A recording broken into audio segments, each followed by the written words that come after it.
Olympics ഗുസ്തിയിൽ ഇന്ത്യയുടെ വിനേഷ് ഫോഗട്ടിന് മെഡലില്ല. ഫൈനലിൽ അയോഗ്യയാക്കിയതിനെതിരെ നൽകിയ അപ്പീൽ അന്താരാഷ്ട്ര കായിക തർക്കപരിഹാര കോടതി തള്ളി.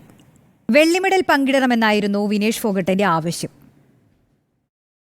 പാരീസ് ഒളിമ്പിക്സിലെ വനിതാ വിഭാഗം 50 കിലോ ഫ്രീ സ്റ്റൈൽ ഗുസ്തി ഫൈനലിന് മുൻപ് നടത്തിയ ഭാരപരിശോധനയിൽ 100 ഗ്രാം അധികമുണ്ടെന്ന് കണ്ടെത്തിയതിനെ തുടർന്നാണ് വിനേഷ് ഫോഗട്ടിനെ അയോഗ്യയാക്കിയത്.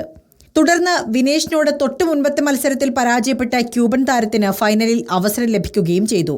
ഫൈനലിൽ അമേരിക്കയുടെ സാറ ഹിൽഡർബ്രാൻഡിനായിരുന്നു സ്വർണം. ക്യൂബൻ താരം ലുസ്നെലിസ് ഗുസ്മാൻ ലോപ്പസ് വെള്ളിയും ക്വാർട്ടറിൽ വിനേഷിനോട് തോറ്റ ജപ്പാൻ താരം യൂസുസാക്കി റെപ്പഷാജിൽ വെങ്കലവും നേടിയിരുന്നു. ഫൈനൽ മത്സരം നടക്കാൻ മണിക്കൂറുകൾ മാത്രം അവശേഷിക്കവേ അയോഗ്യയാക്കപ്പെട്ടതിനാൽ വെള്ളി മെഡൽ നൽകണമെന്നായിരുന്നു വിനേഷിന്റെ ആവശ്യം. വിനേഷിന്റെ അപ്പീലിനെ അന്താരാഷ്ട്ര ഗുസ്തി ഫെഡറേഷൻ കോടതിയിൽ നിശിതമായി എതിർത്തു.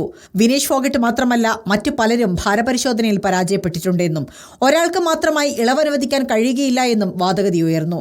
അന്താരാഷ്ട്ര തലത്തിൽ നടക്കുന്ന മത്സരത്തിൽ മത്സരിക്കാത്ത ആൾക്ക് ഒരു തരത്തിലും മെഡൽ അനുവദിക്കാൻ കഴിയുകയില്ല എന്നും കോടതി നിരീക്ഷിച്ചു. ഫ്രഞ്ച് അഭിഭാഷകരുടെ സഹായത്തോടെയാണ് വിനേഷ് ഫോഗട്ട് കേസ് ഫയൽ ചെയ്തത്. ഹരീഷ് സാൽവെ, വിദ്യുഷ്പത് സിംഗാനിയ എന്നിവരാണ് വിനേഷ് ഫോഗട്ടിന് വേണ്ടി വാദിച്ചത്. News desk reporter.